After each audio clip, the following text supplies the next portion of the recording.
Guys, আমি আসছি, খালামুনি আজকে পিঠা বানাচ্ছে। এটা আমার ফেভারিট পিঠা, সাথে আদিবেরও।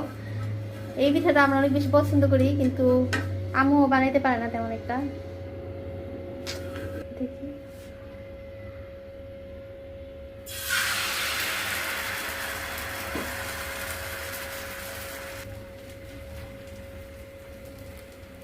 এইভাবে করে ঘুরিয়ে উল্টিয়ে পাল্টে দিবেন, একদম পাতলা হয়ে যাবে।